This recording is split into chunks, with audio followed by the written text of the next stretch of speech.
A couple of emails here.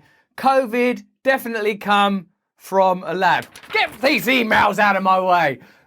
That's not me, of course. That's Fauci. He dismissed emails from prominent scientists who endorsed the lab leak theory. Why? Hello there, you 4.7 million wonders. It's a miracle you continue to be you after everything you've been through, after everything we're going through together. Remember to stay awake, stay present, and not to allow yourself to be diminished by the forces of oppression that surround us. Let's have a look at these Fauci emails and the increasing access to evidence that the Wuhan lab leak theory is legit and real. What are the moral, ethical, spiritual, political, economic implications of that reality? Why is that information being controlled and covered up? Why don't governments tell us the truth? Let's have a look. Early in the pandemic, multiple scientists urged NIAID Director Anthony Fauci and NIH Director Francis Collins to seriously consider the theory that COVID escaped from a Chinese laboratory, arguing that the lab leak theory, which Fauci and Collins have downplayed since the pandemic began, was more plausible than the natural origin explanation. As soon as I consider those options, this is what comes to my mind. If it was made in a laboratory, it means that people, human beings, and also particularly scientists working in a laboratory for particular interests with particular intentions and particular aims, are to blame for something that affected the entire planet. If that's true, that's very different from, oh, look, it's nature. I mean, the difference, obviously, between being punched in the face by a person or having a bird drop a rock on your head are pretty sort of obvious. The impact, even though, ow, it hurts anyway, there's a kind of distinction when human error is involved. Even if it's obviously accidental, it brings to the forefront of your mind all sorts of ethical, moral, and again, financial considerations. What's going on? Mike Farzan, an immunology researcher and the discoverer of the SARS receptor, Bob Gary, a virology expert, and Dr. Andrew Rambow, a British evolutionary biologist, all observed that a particular feature of the virus, the furin cleavage site, grow up, was peculiar and suggested gain-of-function engineering. Their comments were made during a February 2020 conference call of experts, the notes of which were presented to Fauci and Collins and obtained by congressional Republicans. I suppose what I would expect is that if during a conference call, an open discussion around the origins of the pandemic, someone said, do you know what, that particular aspect of the virus, that looks like it might be as a result of gain-of-function, that you would go, wow. Well, when we're reporting this to the public, in the interest of transparency, we'll say, we don't know where this comes from. It could come from these wet markets, maybe, or it could come from bats in some other way. But it's also possible, famously, as Jon Stewart said, that given that there's a Wuhan lab of virology in Wuhan, and they are working on gain of function, that it possibly could have come from there. Now, what reasons are there to repress that? Is it like that people were immediately like, you bloody idiots, you morons, all of us suddenly in Planet of Apes mode, you blew it up, why have you done this, what are you doing? Like the more integrally involved the people that are presenting the solutions to this problem are involved in the origins of this problem, even if it's just as a sort of a genus, the less likely you are to trust them, the more likely you are to question their motivations. 1 month later, in March 2020, Collins said the lab leak hypothesis was outrageous. Similarly, in May 2020, Fauci told National Geographic that COVID could not have been artificially or deliberately manipulated.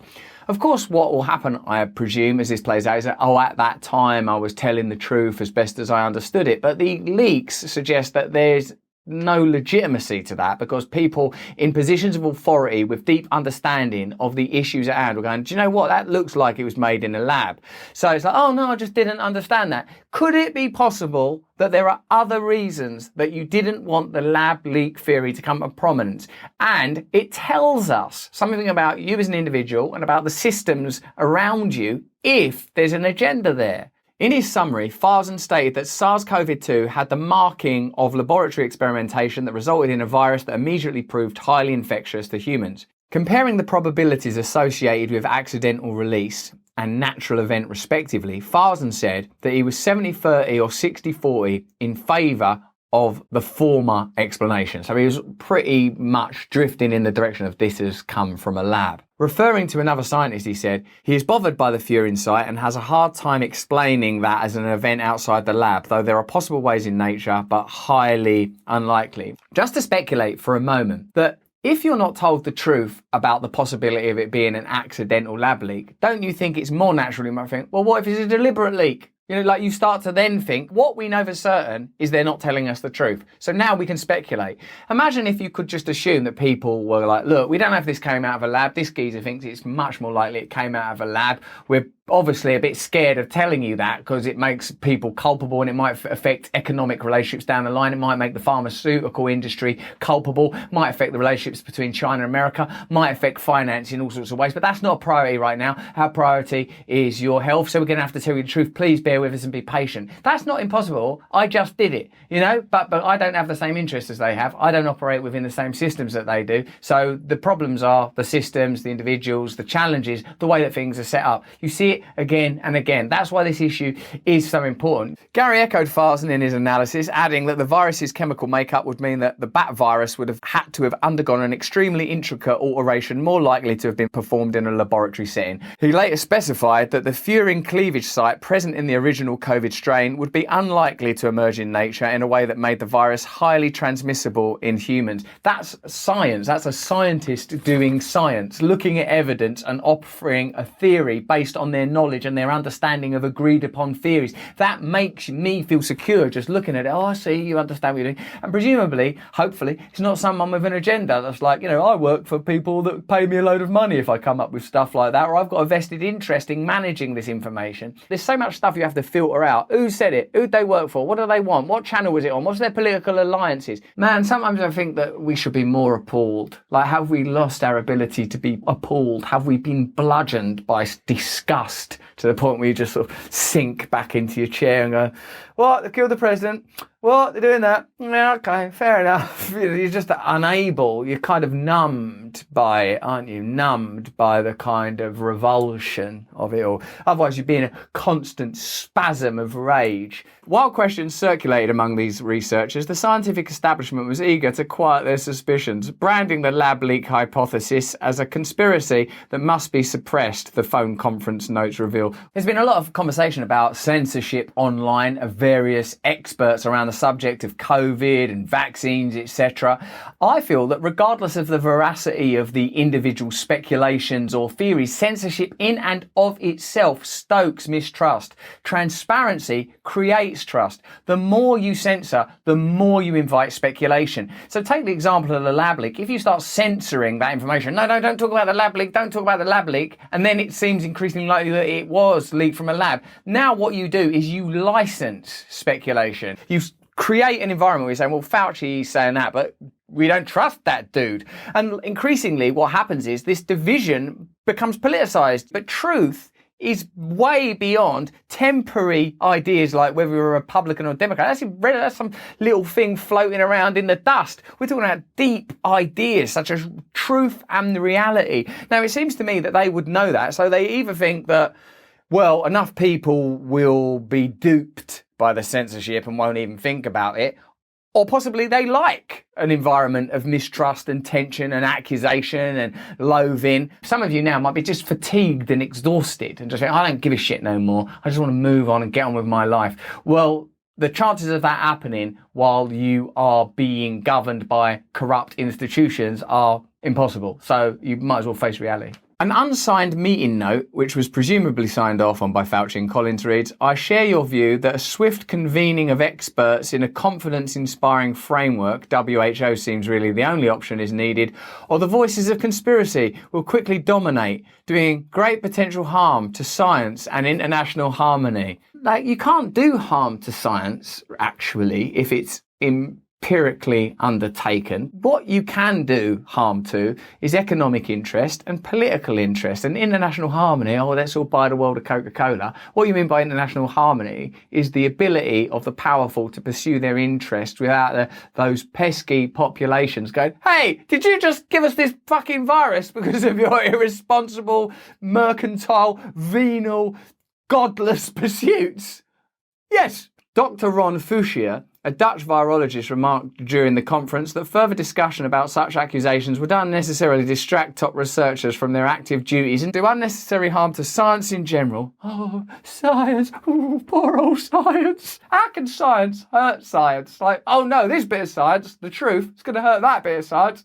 Stuff we've made up. Do some bloody science, then tell us what happened. Don't worry about science as if it's like a little old lady. Do unnecessary harm to science in general and science in China. Science in China, not some hobbling little orphan child. Hello, it's me, science in China. Are you okay, science in China? Oh God, let's get a cup of tea with sugar in it down your neck, you poor sod. This massive, powerful force. Collins wrote in an April 2020 email to Fauci and other officials, wondering if there is something NIH can do to help put down this very constructive conspiracy with what seems to be growing momentum. And he then embeds a hyperlink to an article about Fox News anchors supporting the lab leak theory. The next day, Fauci responds to Collins saying, I would not do anything about this right now. It is a shiny object that will go away in time. Oh, man. The idea of censorship, the only legitimate argument, I guess, for it is like, oh no, this information that's untrue is so bad, we better censor it, otherwise everyone's going to get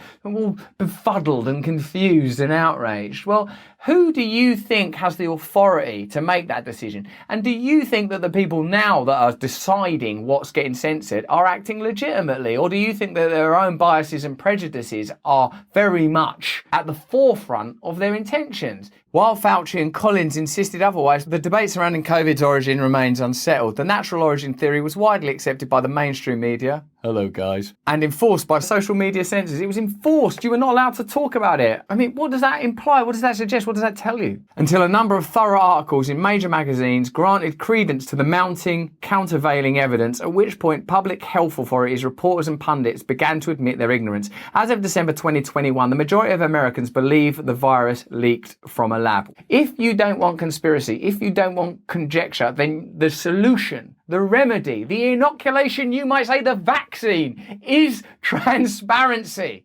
That's the only answer. Because otherwise, this is how my mind goes. Accidentally, or was it deliberate? I know that. Why shouldn't I? Why wouldn't I? When the one thing I know for certain is that the people that were charged with controlling this, telling the truth, were like, well, don't tell them that. End censorship, support free speech. If you don't support those ideas, then what you're arguing for is just, I want my ideas imposed on other people. So as an individual, what can you do? Take a deep breath and have loving conversations with people you disagree with. And I know how hard that is, because that's life, that's marriage, that's family, that's community, that's society, that's who we are. That's what we have to get good at. Thank God there's something we can do individually, because let me tell you, the people in power are not going to do it for you. But that's just what I think. Let me know what you think in the comments below. How does this make you feel? What does it bring up in you? What do you think the solutions are? We learn so much from you and your insights. Give us a thumbs up. Share this around. If you enjoyed this video, tell your friends. Tell them. Tell people you disagree with. Have a look at this little video. Have a look at this, the Spiritual Awakening side channel, so you can get yourself ready to handle this kind of stuff. Sign up to my mailing list where I'll tell you exactly what I'm up to. For example, between January and May, God willing, I'm touring all around the UK. We can get together, we can see each other, I believe, if regulations and legislations allow it, and so far they do. Stay free.